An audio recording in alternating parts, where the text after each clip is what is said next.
teachings on watchfulness and readiness as found in Luke chapter 12, verse 35 to 48. We read about it. So I was just notifying you that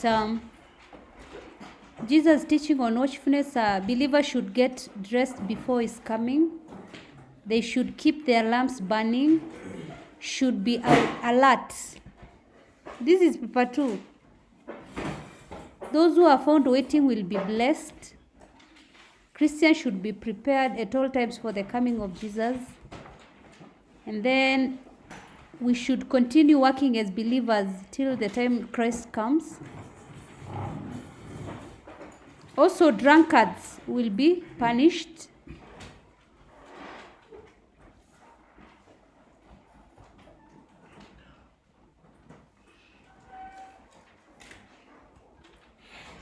Then we go to question 2b. Describe the parable of the Good Samaritan. Can we read Luke chapter 10, verse 29 to 39?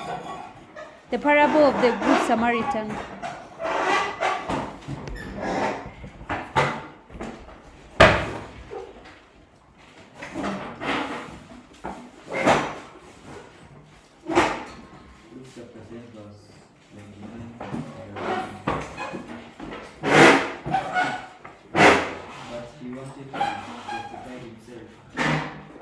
So he asked Jesus, "And who is my neighbor?" In reply, Jesus said, "A man was going down from Jerusalem. A man was going down from Jerusalem to Jericho when he was attacked by robbers. They stripped him of his clothes, beat him, and went away, leaving him half dead. A priest happened to be going down the same road, and when he saw the man, he passed by on the other side. So too, a Levite, when he came to the place and saw him, passed by on the other side. But a Samaritan, as he traveled, came where the man was, and when he saw him, he took pity on him. He went to him and bandaged his wound, pouring on oil and wine. Then he put the man on his donkey, brought him to an inn, and took care of him. The next day he took out 2 denarii and gave them to the innkeeper. "Look after him," he said, "and when I return, I will reimburse you for any extra expense you may have." Which of these 3 do you think was a neighbor to the man who fell into the hands of robbers? The expert in the law replied, "The one who had mercy on him." Jesus told him, "Go and do likewise." As Jesus and his disciples were on their way, he came to a village where a woman named Martha opened her home to him. That's all. So the parable of the Good Samaritan. So you have to start whereby you talk about a lawyer. A lawyer is the one who asked Jesus who a neighbor is. Then Jesus responded by telling him the parable of the Good Samaritan. So he said there was a man who was on his way to Jericho from Jerusalem. So from Jerusalem to Jericho, and he fell among robbers. They stripped him, they beat him, and left him half dead. So a priest who was going down the road saw him and passed on the other side. A Levite was the second one. Saw him but also passed on the other side. Then there was a Samaritan. As he journeyed, he came where he was. He had compassion. So he bound his wounds and pouring oil on them, and also wine on them. You can say whichever. And then he took him to an inn to rest. He paid the innkeeper for caring for the injured man. And then Jesus asked, who among the 3 proved to be a neighbor to the man who fell among the robbers? So the lawyer replied, the one who had shown mercy. So Jesus told him to do what? Likewise. Give 5 reasons why some Christians find it difficult to help the needy. Tell me, why do some Christians find it difficult to help the needy? Samuel? Baraka. Uh-huh. Why some Christians find it difficult to help the needy is because some Christians lack what to share with the needy, yani due to poverty. So they have inadequate resources. There are too many needy cases. Also, it is difficult to identify genuine cases. Also, due to ethnic barriers or tribalism, whereby you do not want to help those people who do not come from your own tribe. There are also denominational differences. As a Christian, you don't want to share with those who are not from your own denomination or from your own church. Also, due to poor infrastructure, some areas are inaccessible.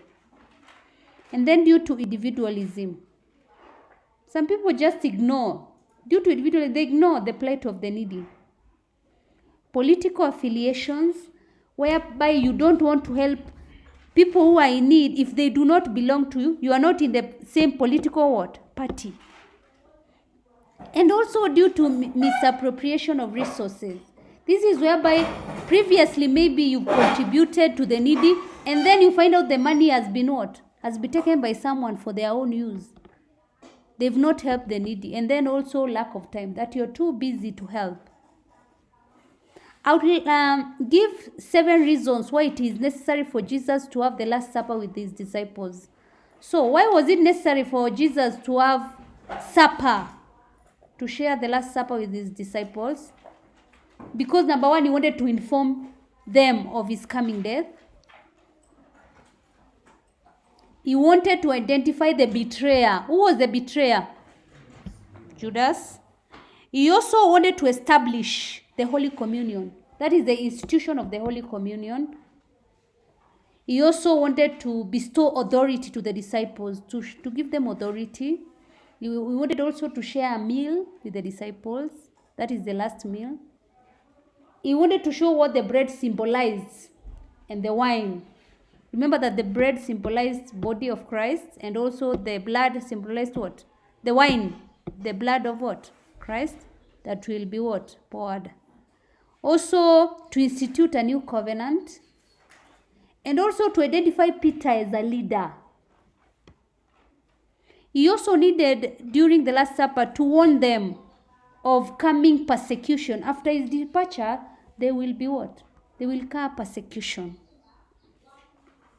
Describe how Jesus revealed himself to the 2 men going to Emmaus. So Jesus, number 1, can we read Luke chapter 24? Luke chapter 24 from verse 13 to 31. So that we can know how Jesus revealed himself to the 2 men going to Emmaus.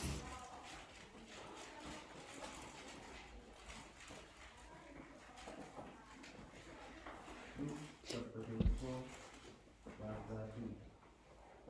That very day, 2 of them were going to a village named Emmaus, about 7 miles from Jerusalem, and talking with each other about all these things that had happened. While they were walking and discussing together, Jesus himself drew near and went with them. But their eyes were kept from recognizing him, and he said to them, "What is this conversation which you are holding with each other as you walk?" And they stood still, looking sad. Then one of them, named Cleopas, answered him, "Are you the only visitor to the Jerusalem who does not know the things that have happened there in these days?" And he said to them, "What things?" And they said to him, "Concerning Jesus of Nazareth, who was a prophet, mighty in deed and word before God and all the people. And all our chief priests and rulers delivered him up to be condemned to death and crucified him. But we had hoped that he was the one to redeem Israel."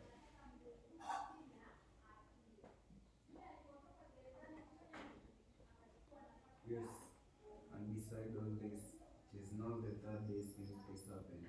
Moreover, some women of our company amazed us.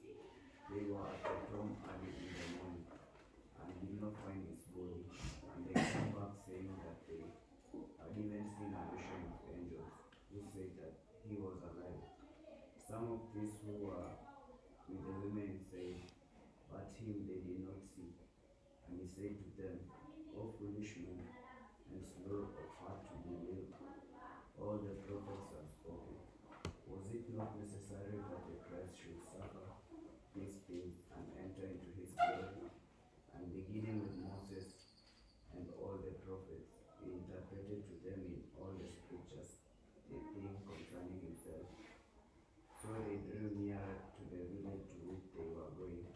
He appeared to be going further, but they constrained him, saying, Stay with us, it is toward evening, and the day is now fast spent. So he went in to stay with them. When he was at table with them, he took the bread and blessed, and broke it, and gave it to them. And their eyes were open, and they recognized him. And he vanished out of their sight. They said to each other, Did not our hearts burn within us while he talked to us on the road, while he opened us the scriptures? So Jesus joined the two men as they walked to Emmaus. He listened to what they were discussing, and then he questioned them what they were talking about. Yes. So Jesus rebuked them for their foolishness. He told them, he rebuked them because they lacked faith on the scripture. And then he explained to them the scriptures about the life of Christ. And he went to stay with them for the evening. At the table, he took the bread and gave what? Thanks. He broke the bread, and when he served them, their eyes that did what? Opened. That's all. List 7 reasons why Jesus appeared to his disciples after resurrection. Why did Jesus appear to his disciples after resurrection? Tell me what you've written. Say something, yes? In the Old Testament prophets. Yes, true. Why did he appear to his disciples after his resurrection? Yes? For the disciples to believe his prison, Yes, true. to fulfill the prophecies, As he said. So he wanted to strengthen their faith, also to comfort them, to empower them to serve, that is to serve him, also to reassure them that he was the Messiah. He wanted to reassure them that he was the Messiah. Also to commission them to be his witnesses. And he also appeared to them after his resurrection to tell them about the coming Holy Spirit. To bless them. As you gave the answers, to confirm the Old Testament prophecies, to confirm that they were fulfilled. Also to confirm that he was alive and that he had power over death. And also he wanted to represent the correct interpretation of the suffering Messiah.